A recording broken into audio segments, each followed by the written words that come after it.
అందరికీ నమస్కారం. ఈరోజు అనంతపురం అర్బన్ నియోజకవర్గంలో ప్రతి వారం గ్రీవెన్స్ కార్యక్రమంలో భాగంగా మా ముఖ్యమంత్రి నారా చంద్రబాబు నాయుడు గారి ఆదేశాల మేరకు, అలాగే మా యువ నాయకుడు, భవిష్యత్ నాయకుడు, ఐటీ శాఖ మంత్రులు, విద్యాశాఖ మంత్రి నారా లోకేష్ గారి సూచనల మేరకు ప్రతి వారంలో ఒకరోజు ఈ కార్యక్రమం నిర్వహించడం జరుగుతోంది. దాదాపు ఇప్పటి వరకు అనంతపురం అర్బన్ నియోజకవర్గంలో 50 వారాల్లో ఈ కార్యక్రమం ఏర్పాటు చేయడం జరిగింది.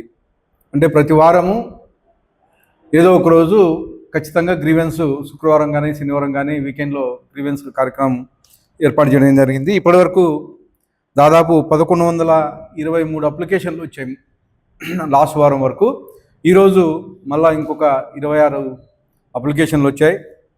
ముఖ్యంగా ఈ వీటిలో మ్యాక్సిమం టిడ్కో హౌసింగు, అలాగే 1 సెంటు భూమి ఇచ్చి ఇంకా మాకు అలాట్ చేయలేదని చెప్పేసి ఇవి రావడం జరుగుతోంది. ముఖ్యంగా మా అర్బన్కి సంబంధించి ఆలమూరులో దాదాపు 6000 హౌసెస్ కన్స్ట్రక్షన్ పెండింగ్లో ఉన్నాయి.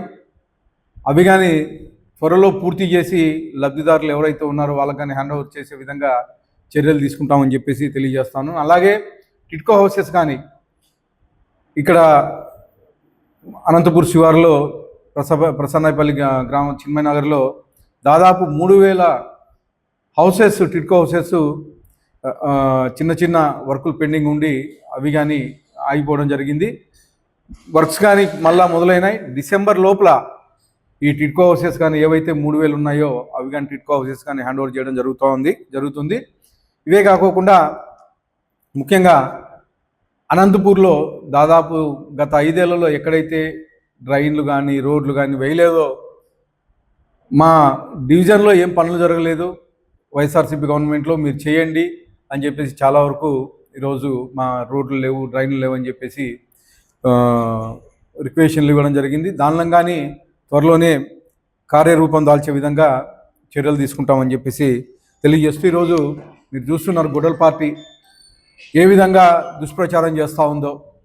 జగన్మోహన్ రెడ్డి 10 లక్షల కోట్ల రూపాయలు అప్పులతో గవర్నమెంట్ హ్యాండ్ ఓవర్ చేస్తే, మా ముఖ్యమంత్రి నారా చంద్రబాబు నాయుడు గారు తన ఎక్స్పీరియన్స్ అంతా పెట్టి ఈరోజు 2 ఏళ్ల కాలంలోనే ఒక స్టేట్ని ఒక తాటిపైకి తీసుకొచ్చి ఉద్యోగస్తులకు 1వ తేదీ జీతాలు అయితే ఏమి, అలాగే 1వ తేదీ పెన్షన్లు మంచడం అయితే ఏమి, అలాగే వృద్ధులకు, వికలాంగులకు పెన్షన్లు ఇవ్వడం అయితే ఏమి, ఈరోజు 2 ఏళ్ల కాలంలో ఎన్ని సమస్యలు ఉన్నా, ఎన్ని ఆర్థిక ఇబ్బందులు ఉన్నా ఈరోజు 1వ తేదీ ఉద్యోగస్తులకు జీతాలు, ముసలోళ్ళకి పెన్షన్లు పెంచిన ఘనత మా ముఖ్యమంత్రి నారా చంద్రబాబు నాయుడు గారిది. ఇవే కాకుండా ఈరోజు భారతదేశంలోనే నంబర్ 1 ఇండస్ట్రియల్ హబ్ చేసే విధంగా ఆంధ్రప్రదేశ్ని కృషి చేస్తూ ఉన్నారు. ఈ 2 ఏళ్ల కాలంలో దేశానికి మొత్తం 100 రూపాయలు పెట్టుబడి వస్తే 25 రూపాయలు, అంటే ఈ 25% ఓన్లీ ఆంధ్రప్రదేశ్కి వచ్చే విధంగా ఈరోజు మా ముఖ్యమంత్రి నారా చంద్రబాబు నాయుడు గారు అయితే ఏమి, అలాగే మా యువ నాయకుడు నారా లోకేష్ గారు అయితే ఏమి కృషి చేస్తున్నారు. మీరు చూస్తున్నారు, ప్రపంచ ప్రఖ్యాతిగాంచిన గూగుల్ సంస్థ ప్రపంచం మొత్తం విశాఖపట్నం వైపు చూసే విధంగా దాదాపు 1,50,000 కోట్ల రూపాయలతో ఈరోజు గూగుల్ సంస్థ నిర్మిస్తూ ఉన్నారు. వర్క్స్ కానీ శరవేగంగా జరుగుతున్నాయి.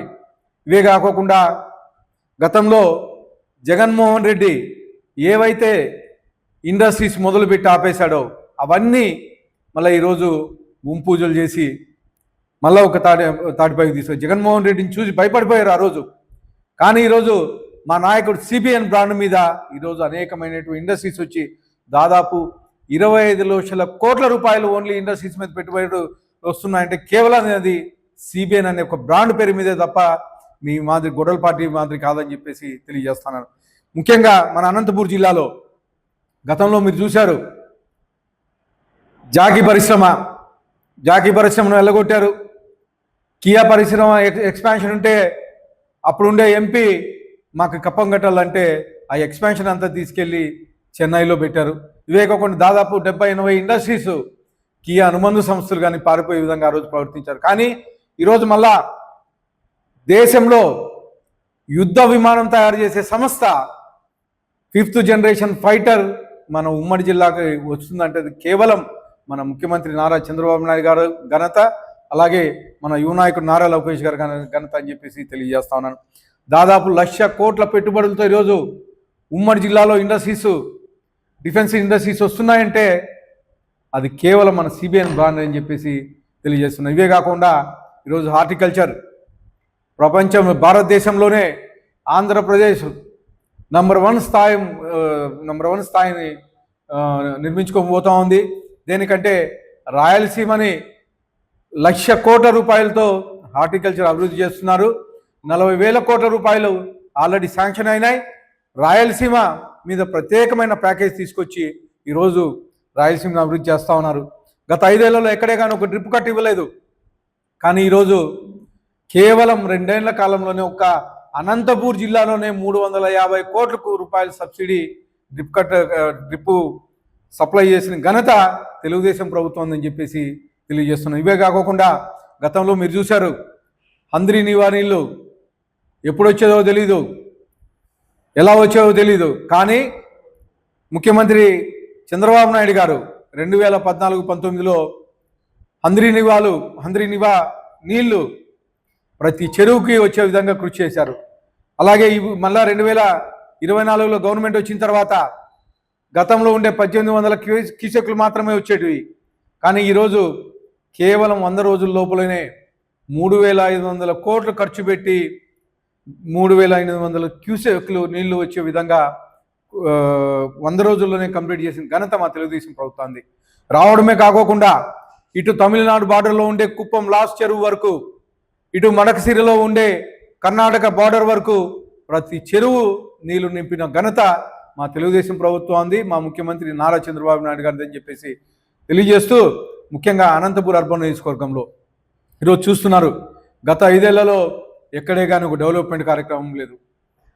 కేవలం మధ్యలో ఒక రోడ్డు మాత్రమే వేశారు. 350 కోట్ల రూపాయలు ఖర్చు పెట్టి ఆ రోజు తెలుగుదేశం ప్రభుత్వం శాంక్షన్ చేసిపోతే అది వైఎస్ఆర్సీపీ గవర్నమెంట్లో కేవలం 350 కోట్ల రూపాయలు ఖర్చు పెట్టి వంకర టింకర వేసుకుంటా వాళ్ళకి నచ్చిన చోట వదిలేసి రోడ్డు వంకర టింకర వేసిన పరిస్థితి. ఇవే కాకుండా దాదాపు గత 20-30 ఏళ్ళ నుంచి అనేకమైన రోడ్లు పెండింగ్ ఉన్నాయి, డ్రైన్లు పెండింగ్ ఉండేటివి.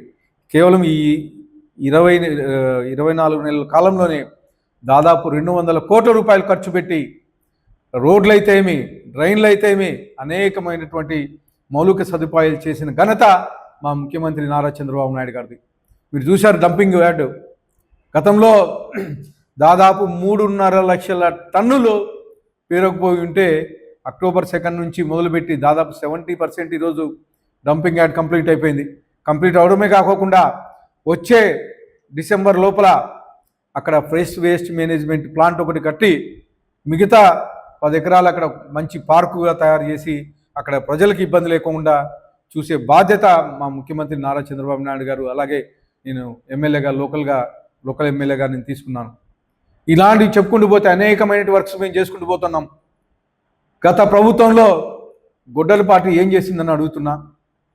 ఎక్కడన్నా స్టేట్లో కానీ, లేకపోతే అమరావతిలో కానీ, లేకపోతే పోలవరం కానీ ఎక్కడైనా ఒక వర్క్ కంప్లీట్ చేసిన బాధ్యత మీరు తీసుకున్నారా?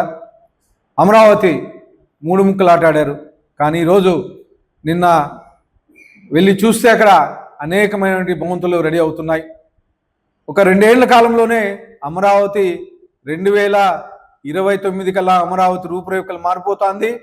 అక్కడ అనేకమైనటువంటి బిల్డింగ్స్, సెక్రటేరియట్, హైకోర్టు ఇవన్నీ చేయించిన ఘనత మా ముఖ్యమంత్రి నారా చంద్రబాబు నాయుడు గారు అని తెలియజేస్తూ మరొక్కసారి ప్రతి ఒక్కరికి ధన్యవాదాలు తెలుపుకుంటున్నాను. ఏం చేశారని అడుగుతున్నా. గత 5 ఏళ్లలో మీరు వైఎస్ఆర్సీపీ గవర్నమెంట్లో ఏం చేశారని అడుగుతున్నా. ఇప్పుడు మీకు తెలుసు వర్షాభావం ఉంది, వర్షాలు రాలేదు కాబట్టి కాలువకు నీళ్ళు రాలేదు. అదే పోయిన సంవత్సరం ఈ పాటికి ఆల్రెడీ శ్రీశైలం నుంచి హెచ్ఎన్ఎస్ఎస్ ద్వారా వాటర్ వస్తున్నాయి. అలాగే తుంగభద్ర నుంచి కానీ పోయినసారి వాటర్ రిలీజ్ అయినాయి. కానీ వీళ్ళు ఏంటంటే రాజకీయంలో మరుగుపడిపోతామని, రాజకీయ మనుగడ కోసం ఈ పాదయాత్రలు ఈ దొంగ యాత్రలు చేస్తున్నారని చెప్పి తెలియజేస్తాను.